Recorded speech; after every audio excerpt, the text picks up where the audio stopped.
కూలీ సినిమా త్వరలోనే విడుదల కాబోతున్న విషయం మనందరికీ తెలిసిందే.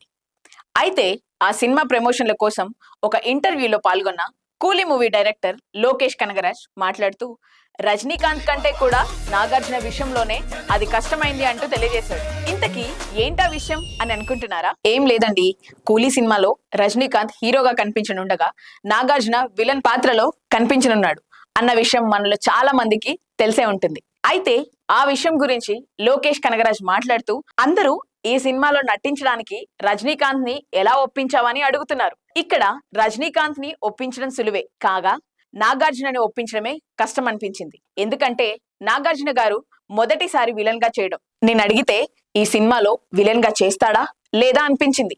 చివరికి ఎలాగో ఆయన ఒప్పుకున్నాడు. ఇది చాలు అంటూ తెలియజేశాడు. మరి త్వరలోనే మన ముందుకి రానున్న కూలీ సినిమా పైన మీకు ఎలాంటి ఎక్స్పెక్టేషన్స్ ఉన్నాయి? అలాగే రజనీకాంత్ గురించి కాకుండా వేరెవరి కోసం ఈ సినిమాకి వెళ్ళొచ్చు అని మీరు అనుకుంటున్నారో పక్కనున్న కామెంట్ సెక్షన్ లో కామెంట్ చేయండి.